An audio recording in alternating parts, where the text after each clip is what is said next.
ማስረሻ ሰጤ እጅ ሰጠ እና ከመንግስት ጋር ተደራደረ ወይስ ወደ መንግስት ወደ ቀጣሪዎቹ ቤት ተመለሰ? ይሄን ማጥራት ያስፈልጋል። ብዙ ሰዎች የመንግስት የፕሮፓጋንዳ መጫወቻ እየሆናችሁ ነው። የፋኖ ትግል ተጠለፈ፣ የፋኖ ከመንግስት ጋር ተደራደረ ምናምን የሚል የመንግስት ልሳናት ከጥቂት ሰዓታቶች በፊት የሚያዛምቱትን ወሬ የተቀበላችሁ ይመስላል። እጅ የሰጠ የፋኖ አመራር የለም። ፋኖ ውስጥ የነበሩ የመንግስት ሰዎች ግን መልሰው ወደ ነበሩበት ቤት እየተመለሱ ነው። እንደ ማስረሻ ሰጤ የማስረሻ ሰጤም ሁኔታ ከዚህ የተለየ አይደለም። በዛሬው ዕለት ድርድር አደረገ ምናምን የሚለው ወግ ነው። እንደው እንደ ጃልሰኝ እንኳን እድል አልገጠመው። ማስረሻ ሰጤ ከ11 የአገዛዙ ከሱ ጋር አብረው ከነበሩ ሰዎች ጋር ሆኖ ነው ለመንግስት እጁን የሰጠው ከዛሬ 4 ቀን በፊት። እውነታው ይሄ ብቻ ነው።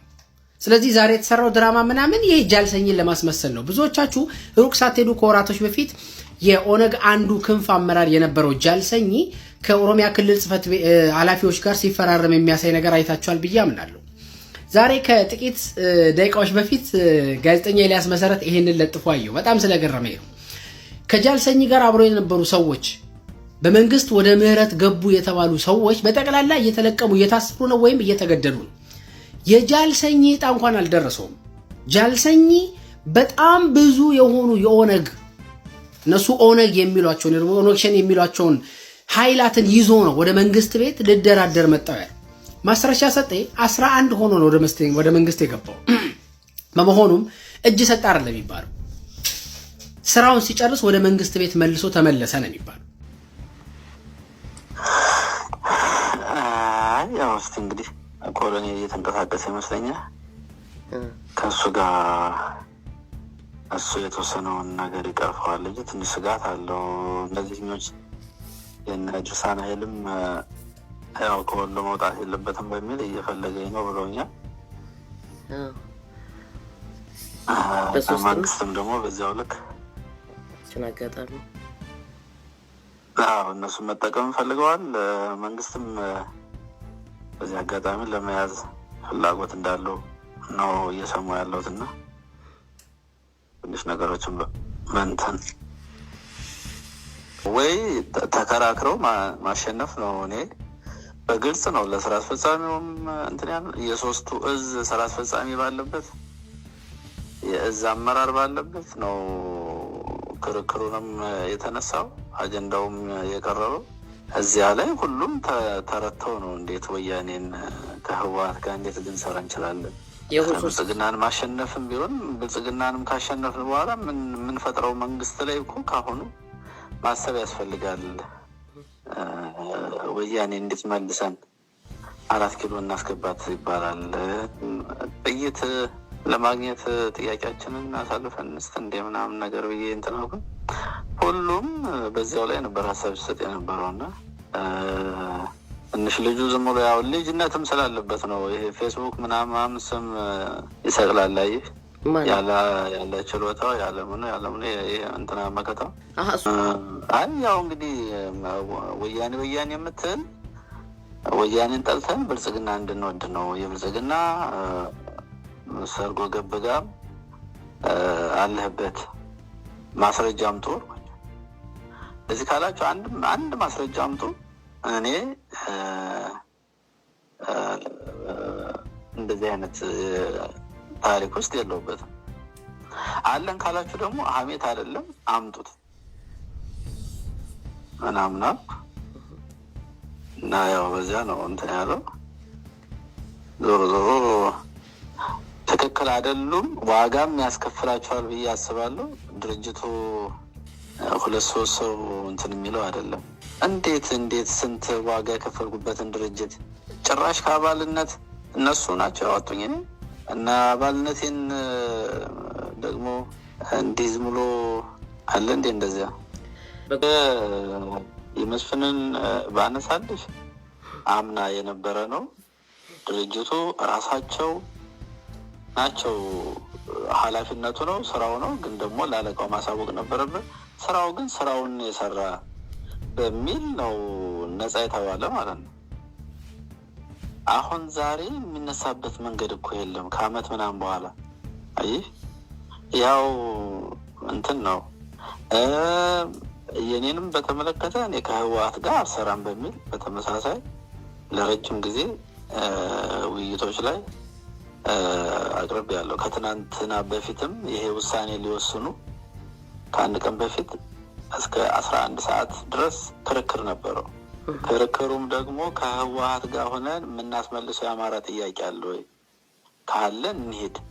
በእኔ እምነት ግን ከዚህ የረከሰ ቡድን ጋር ህገ መንግስቱን ያረቀቀ ፌዴራል ስርዓቱን ያረቀቀ የኢትዮጵያን በብሔር ፌዴራሊዝም ወጥሮ ችግር ውስጥ የከተተ ይህንን ቡድን ዋጋለሁኝ እንጂ በታምር የእሱ አጋር አልሆንም። ጥይቱም ዲሽቃውም ሁሉም ይቅርብኝ ነው የኔ ለመምታት ሞከሩ። አመለጥኩ። እንግዲህ ከአባልነትም ከእንትንም ሰርዘናል ነው ምናምን ብሎ አወጡ አሉኝና ፍላጎቱ ማስወግድ ነበር። ይህንን አጀንዳ የሰጠቻቸውም ራሱ ህወሓት ናት። በቃ ማስተር ማይንድ ማን ነው ያወጣሉ እነሱ። እነማንም ብናጠፋ እንደፈለግን መሆን እንችላለን፣ እንሸጣለን፣ እንለውጣለን ብሎ ያስባሉ። ስለዚህ አስወግዱት ነው የተባሉ። እሱን አስወግዱት፣ ኮሎኔሉን አስገድዱት ነው የተባሉ። አሁን ማስረሻ ሰጤን ሲወጣ ምን ያሉ ምን ያህል ከሃዲ እንደሆኑ የምትመለከቱት። ለምንም ይሁን ለተሳሳተ ዓላማ ከነሱ ጋር አብሮ 3 ዓመት ገደማ ህይወቱን መቼም እሱን መርጦ የሚታው መሳሪያ የለም። ማስረሻ ነው ብሎ የሆነ ነገር ተገጥሞበት ዲቴክት አድርጎ ማስረሻ የሚታውበት የለም። አብሯቸው የነበረውን ከመጀመሪያው ከኛ ጋር አልነበረም ብለው ካሉ። ስለዚህ ከሃዲዎች ናቸው። ምንም ማለት ኢትዮጵያዊ ስነልቡና አማራዊ ስነልቡና የላቸው። እነዚህ ሰዎች አሁን አይታችሁ ከሆነ በሰፊ ቁጥር ገና ይቀጥላል።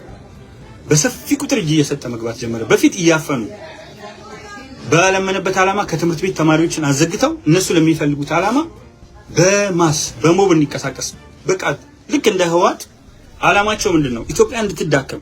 አሁን ትግራይ ላይ በመቶ ሺዎች የሚቆጠር ወጣት ማለት ከትግራይ ህዝብ አስቡት። አሁንም የዚህ አማራውን ወጣት ወደፊት ለፊት እየላኩ የሚታገልለት ዓላማ ታገለታለሁ ያለው ዓላማ ፈጽሞ አይገናኝም። መሬት ላይ ከሱ ጋር ያሉት የጃውሳ መሪዎች የሚያደርጉት ነገር አሰቃቂ የሆኑ አገዳደሎች የተለያዩ ሀገሮች ላይ የምናያቸው አሸባሪዎች የሚያደርጓቸውን ነገር ከሱ በባሰ ፍጥነት ደግመዋለሁ። አሁንም ሪከርድ ለመስበር በሚመስል መልኩ ጃውሳ አረመኔ መሆኑን ተመለከተ። እነ ማስረሻውን ቂጣቸውን ተወግተው ማሳየት አለባቸው። የፋኖ መሪ እያሉ ይሄንን ክልል የዋደሙ መንግስት የበጠበጡ ህዝቡን ነፃ ላይ ያወጡት የወረሱ የዘረፉ ያስደፈሩ ክልሉን ያስወደሙ ናቸው። የጨፈጨፉ ያስጨፈጨፉ ናቸው። አሁን ይሄን ፖለቲካ አንጥቼ ቀረቀርኩበት። ከዚህ በኋላ ፋኖ የታባቱም አይገባ ወይ ጠንክሮ ይዋጋል ወይ ደግሞ እጁን ሰጥቶ ከአብይ ጋር ሆኖ ሌባ ፋኖን ያጠፋል። አማራን በዚህ መካስ አለብን። እነ ዘመንን አሳደህ መያዝ አለብን። ታሲ እነ ምሬ ወዳጆ እነ ተፈራ ማማ ባሉበት በተለይ ማስረሻ ሰጤን ቆለጡ ለዋንጠልጥለህ የት እንዳሉ ግረፉ። መንጋጋውን እያጋጨህ ባለንጋ እየቀጠቀጥክ ውሰደው። እሳት ቂጡ ላይ አንጠልጥልበት። ያሳያል የት እንዳለ። መሳሪያ ሲይዘህ ደግሞ ተዋጋ በለው። ፋኖ ነኝ ስላለ የቀረበው ስናይፐር ስጠው ወይ መትረየስ 140 ጥይት አስታጥቀህ ግባ በለው። የት ነው ያሉ እያልክ በድሮን እያሰስክ እነዚህን የአማራ ትግል የፋኖን ትግል የገደሉ የፋኖ መሪዎች መጥፋት አለባቸው። እነስክን መጥፋት አለባቸው። ያን ካላደረገ ግን እስካሁን እጅ የሰጠውን ፋኖ አብይ አህመድ ግንባር ግንባር። ያን ካላደረክ ደግሞ ህዝቡ ሲጠጡ መርዝ በመጨመር ማታ ላይ በሽጉጥ በመምታት ማጥፋት። ያንተ ልጆች ነው ያስገደሉ፣ ያንተ ልጆች ነው ያስጨፈጨፉ። this is politics። እጅሽን እየሰጠሽ የዘረፍሽውን ገንዘብ ለመብላት የገባሽ ፋኖ ሁሉ ዛሬ በሞጣ ቀራኒዮ ፖለቲካ ሜዳ ላይ ስትቀዝኝ እንደምታድሪ 100% ሹር ነው። ዛሬ ተረብሿል ከተማ። የገባው ሁሉ አሁን ሲቀዝን ነው የሚያደርግ። ይሄን ሌባ አማራን ያወደመ ፋኖ የትግሬ ሎሌ የሆነን ፋኖ መሪ አሳዶ መምታት አለበት። ያን ካላረጉ ግን መንግስት በጸረ ሽብር አዋጅ መክሰስ ነው። እድሜ ልክ ወይ ደግሞ ትቀጠዋለህ ሞት። ኢኮኖሚውን አውድመዋል። አማራን አስጨፍጭፈዋል፣ እነሱም ጨፍጭፈዋል። ስለዚህ የሰበሰብከውን ገንዘብ እያያዝክ ማስረሻ ሰጤ ቀዝቃዛ ቢራ እየጠጣ የዩኒቨርሲቲ መምህር ትልቅ መቀመጫ መምታት አይቻልም። እኔ አማራ መሪ ሁኜ ብመጣ ይሄን ነው የማደርገው። ወንድሜ ነው ባይዞ ወንድሜ ምናምን የሚባል የራሴ ታላቅ ወንድሜ ነው የምሰክለው። እኔ በጣም ጨካኝ በለው ነው መረዳውን ነው ማጣፍ። ከአማራነት በላይ ምንም ነገር የለም። ገበሬው ነው ያሳደገን ያስተማረ። እውነት መስሎን በዚህ ትግል ገብቼ ነው 25 ዓመት ይኸው ከሳ። ጓደኞቹ 3-4 ቪላ ቤት አላቸው፣ ንግድ ቤት አላቸው፣ ፋብሪካ አላቸው። እኔ ግን ምንም የለኝ። ይሄንን አማራ አምኜ ይሄን ወራዳ ዲያስፖራ አምኜ ሆዳም ዘግቶ የሚበላ ተመልከት። ሞጣ ልርዳው የሚል አንድ ሰው እናጥፋው ነው እንደ ቅድሙ ገብቶ መስደብ ነው። ግን እውነታ ነው የምናገረው፣ ሐቅ ነው የምናገረው። የዛሬው ፖለቲካ ፋኖን ቅዘን በቅዘን የሚያደርገው ያልገባውም ጠንክሮ ይዋጋል። ራስ በራሱ መናፋት ይጀምራል። ለምን አሳዶ ይመጣል? ለምን ትግሬ ተሸክመዋል። መንገዱን ዘግተሃል ብሎ መተኮስ ይጀምራል። ወደ አብይ ሁሉ ይሄዳል።